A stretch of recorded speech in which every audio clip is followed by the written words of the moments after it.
గత కొద్ది రోజులుగా మనం చూస్తున్నాం సోషల్ మీడియాలో ఏ విధమైన అసభ్యకరమైన పోస్టులు పెడితే యాక్షన్ తీసుకుంటామని మన చంద్రబాబు నాయుడు గారు, డిప్యూటీ సీఎం పవన్ కళ్యాణ్ గారు అండ్ హోమ్ మినిస్టర్ అనిత గారు కూడా అసెంబ్లీ సాక్షిగా చెప్పారు. ఏంటంటే ఏ మహిళ మీద కూడా అసభ్యకరంగా సోషల్ మీడియాలో పోస్టులు పెడితే చాలా సివియర్ యాక్షన్ తీసుకుంటామని చెప్పారు. సో అది విని మాకు కొంచెం నమ్మకం కుదిరి నా మీద అసభ్యకరంగా సోషల్ మీడియాలో చాలా పోస్టులు పెట్టారు. సో వాళ్ళ మీద నేను కంప్లైంట్ ఇవ్వడం జరిగింది. అండ్ మన ఎమ్మెల్సీ దువ్వాడ శ్రీనివాస్ గారి మీద కూడా కొంతమంది అనుచితమైన వ్యాఖ్యలు సోషల్ మీడియాలో చేశారు. దాని మీద కూడా మేము సోషల్ మీడియాలో కంప్లైంట్ ఇవ్వడం జరిగింది. సో ఇప్పుడు ఎంతవరకు యాక్షన్ తీసుకుంటారో, వాళ్ళ నిజాయితీని ఎంతవరకు ప్రూవ్ చేసుకుంటారో మేము కూడా చూద్దాం అనుకుంటున్నాము. సో ఖచ్చితంగా దీని మీద యాక్షన్ తీసుకోవాలని కోరుకుంటున్నాము. దానికి సంబంధించిన ఎవిడెన్సెస్ కూడా మేము స్టేషన్ లో ప్రొవైడ్ చేయడం జరిగింది. దానికి సంబంధించిన వాళ్ళ పేర్లు కూడా కంప్లైంట్ లో పొందుపరిచి మేము కంప్లైంట్ ఇవ్వడం జరిగింది. సో దాని మీద యాక్షన్ తీసుకోవాలని కోరుకుంటున్నాము.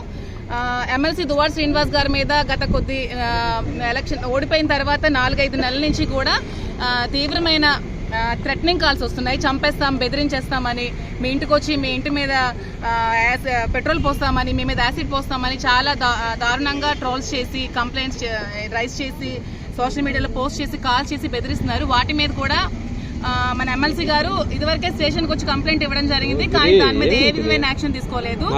కానీ మన దువ్వాడ శ్రీనివాస్ గారు 2 years బిఫోర్ జనసేన వాళ్ళ మీద మాట్లాడితే దాని మీద యాక్షన్ తీసుకొని 41 నోటీసులు ఇష్యూ చేశారు. సో మేము కంప్లైంట్ చేస్తుంటే ఏ విధమైన యాక్షన్ తీసుకోవట్లేదు. సో మా కంప్లైంట్స్ మీద కూడా యాక్షన్ తీసుకోవాలని, మా మీద కూడా అలాగే అటువైపు ఎలా స్పందిస్తున్నారా మా వైపు కూడా అలాగే స్పందించి యాక్షన్ తీసుకోవాలని కోరుకుంటున్నాము. చూడండి, ఎమ్మెల్సీ దువ్వాడ శ్రీనివాస్ గారి మీద ఎలాంటి పోస్టులు పెట్టారంటే, ఎప్పుడో 2 years బిఫోర్ చేసిన వాటిని మీరు ఎలా కంప్లైంట్ తీసుకుంటున్నారండి? మరి ఎందుకు తీసుకోవట్లేదు మేము అడుగుతున్నాం.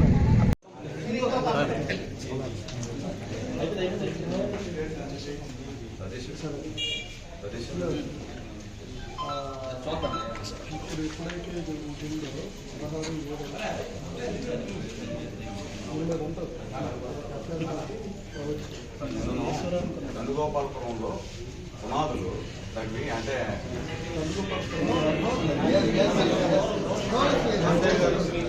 సేగా మీకు చెప్పాలని చెప్తాను. Thank you.